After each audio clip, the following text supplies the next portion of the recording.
नमस्कार दोस्तों, मैं फिर से हाजिर हूँ आपके सामने एक छोटी सी और वीडियो लेकर। दोस्तों, जैसा कि इससे पहले वाली वीडियो में हमने आपको सूचित किया था कि सरकार जो है ओल्ड पेंशन स्कीम को लेकर सुप्रीम कोर्ट जाने की मंशा बना रही है और उसकी ड्राफ्टिंग की तैयारी चल रही है। इसी के बीच मैं आपको बताऊंगा कि अगर आप चैनल पर नए हैं तो चैनल को सब्सक्राइब कीजिए, ज़्यादा से ज़्यादा वीडियो को लाइक कीजिए और शेयर कीजिए ताकि सभी जवान भाई जो हैं उन तक ये सूचना पहुंच सके। दोस्तों, इसके बीच एक खबर ये आई है कि सरकार जो सुप्रीम कोर्ट में जा रही है तो वो 3 पॉइंट के साथ जा रही है। इससे पहले भी समय समय पर इन मुद्दों के बारे में आंतरिक सूत्रों से जानकारी आती रही है।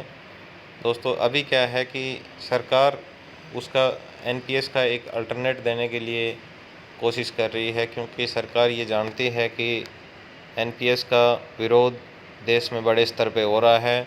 वहीं कांग्रेस जिन जिन राज्यों में सरकार बनाती जा रही है, पुरानी पेंशन योजना लागू करती जा रही है। तो इस बीच सरकार को अपने परेशानी झेलनी पड़ रही है, क्योंकि सरकार जानती है कि अगर कर्मचारियों का विरोध उसको सहना पड़ेगा तो इसका एक नेगेटिव इफ़ेक्ट जो है सामने आएगा 2024 के चुनाव में भी, और राज्य के जो विधानसभा चुनाव हैं उनमें तो सरकार को बीजेपी सरकार को झेलना पड़ ही रहा है।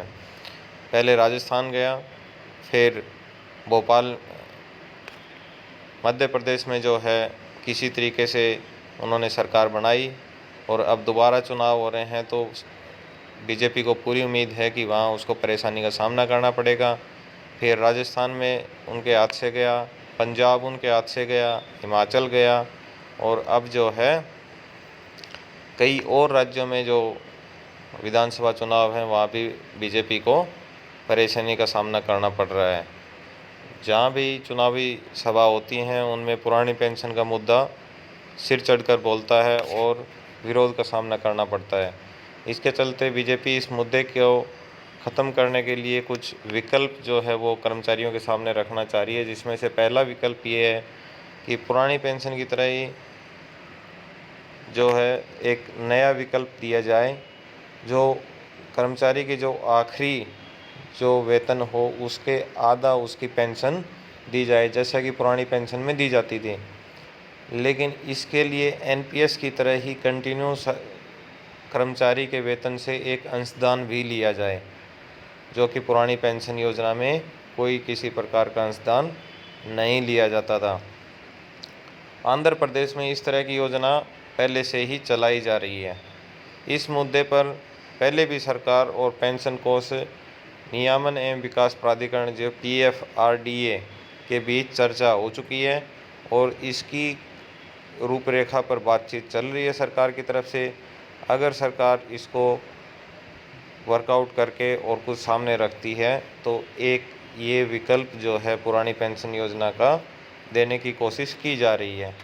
दूसरे विकल्प के बारे में अगर बात करें तो दूसरा विकल्प जो सरकार देना चाह रही है वो ये है कि न्यू पेंशन स्कीम में ही minimum pension, new pension scheme का जब जब विरोध होता है तब तब ये बताया जाता है कि इसमें कोई पेंशन की गारंटी नहीं है कि पेंशन कितनी मिलेगी। तो इसमें एनपीएस में सरकार अभी न्यूनतम पेंशन की गारंटी को जो है वो ऐड करने जा रही है, जिसमें कि एनपीएस को लेकर शिकायत यह है कि कर्मचारी का योगदान फिक्स होता है लेकिन रिटर्न फिक्स नहीं होता है। इस पर काम लगभग पूरा हो गया है और बोर्ड की स्वीकृति बाकी है। हालांकि संकेत मिल रहे हैं कि इसमें न्यूनतम रिटर्न 4 से 5% ही रखा जाएगा, जो कि बहुत कम है। और जब एक्चुअल में कहीं भी इन्वेस्टमेंट किया जाता है, कोई भी पूंजी इन्वेस्ट की जाती है तो 7 से 8% रिटर्न जो है वो मिल जाता है। लेकिन इस तरीके से बाज़ार में जो रिटर्न 2-3% इससे ज़्यादा मिलता है, लेकिन सरकार जो है जो न्यूनतम फिक्स करने जा रही है वो 4 से 5% ही करने जा रही है। इसके अलावा एनपीएस में मैच्योरिटी राशि का लगभग 60% कर्मचारी के पास रहता है। अगर इस पैसे को सरकार इस पे भी विचार कर रही है कि ये 60% राशि जो है वो जो कर्मचारी रिटायरमेंट के टाइम निकालता है वो अगर नहीं निकाले तो उसको पेंशन की राशि बढ़कर मिल सकती है।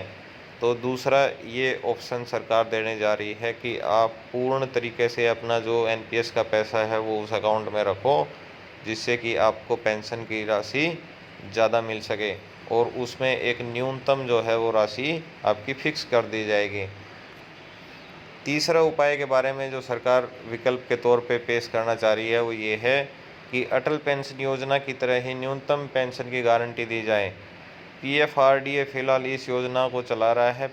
जैसा कि आप जानते हो कि अटल पेंशन योजना में 1,000 रुपये से लेकर 5,000 रुपये तक की पेंशन का जो है आप एक फिक्स अंशदान अगर एक टाइम तक डिपॉजिट करते रहते हो तो आप 1,000 से 5,000 तक की फिर वो मेच्योरिटी वैल्यू के तौर पर आप पेंशन पाते हो। पीएफआरडीए सभी के लिए अटल पेंशन योजना के दायरे को बढ़ाकर 5,000 रुपये की सीमा को तय करने के लिए तैयार हो गया है, बशर्ते कि गारंटी में कोई वित्तीय कमी होने पर सहायता प्रदान करने के लिए सरकार जिम्मेदार होगी। दोस्तों, ये 3 विकल्प हैं, लेकिन इन तीनों विकल्पों में से पुरानी पेंशन योजना की अगर हम बात करें तो उसके बराबर कोई नहीं है, और यह भी कहना लाजमी है कि यह बड़ा असंभव सा लगता है कि इन तीनों विकल्पों में से कोई भी विकल्प जो है पुरानी पेंशन योजना की भरपाई कर पाएगा।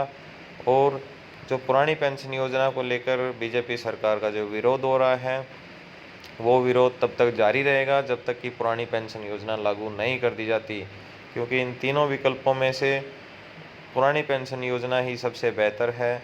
इन तीनों विकल्पों के बारे में कर्मचारी इन तीनों में से किसी भी बात पर सहमत नहीं होंगे। तो धन्यवाद दोस्तों, इसी तरीके से देखते रहिए हमारे चैनल को, ताकि पुरानी पेंशन योजना के संबंध में या कर्मचारियों के वेलफेयर के संबंध में जो भी सरकार की पॉलिसी आए या कदम उठाए उसके बारे में आपको जानकारी मिल सके और आप सही विकल्प चुनकर अपने वेलफेयर को कर सकें। और दोस्तों, ज़्यादा से ज़्यादा जोड़िए। धन्यवाद।